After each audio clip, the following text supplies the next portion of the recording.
Huwag niyo ko ikulong! Hindi ako scammer! Itigil niyo na yan! Hindi si nanay ang scammer.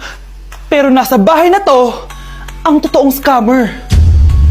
Hoy bata, huwag kang mangialam. Wala ka namang ebidensya. Pero nay, alam ko hindi ko yung scammer. Tara na, sumama ka na sa akin. Mga anak, aayusin ko to ha? Babalik din ako, okay? Kung sino man sa inyo yung totoong scammer, umamin na kayo!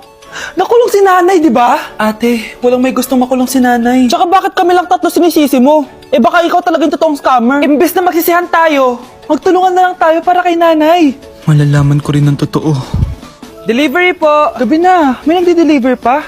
Kuya, kaninong parcel yan? Kay Susan po ulit. Ha? Paano nangyari yun? Eh, nasa kulungan na si nanay. Aba ma'am, hindi ko po alam. Taga-deliver lang po ako eh. Sige na po. Oh, nasa gitna yung kalaban ha? Hoy, ayusin mo na itong mga damit mo. Ilagay mo muna dyan sa kama. Oh, ayun na! Paano naman ito laman ng parcel na to? Nakakainis, talo na naman. Ano ba ito?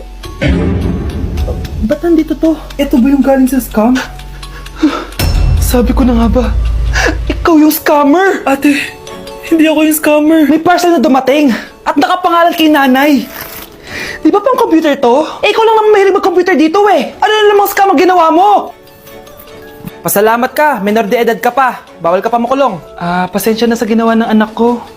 Pagsasabihan ko to. Basta wag na uulitin ha. Ako na magbibigay sa mga may-ari neto. Sige na. Ang galing mo talaga. O ito, sino to cellphone? Akin tong pera. Mas kailangan ko to. Galingan mo pang mang-scam para mas marami tayong makuha. Bahala sa'yo. Makakaasa ka.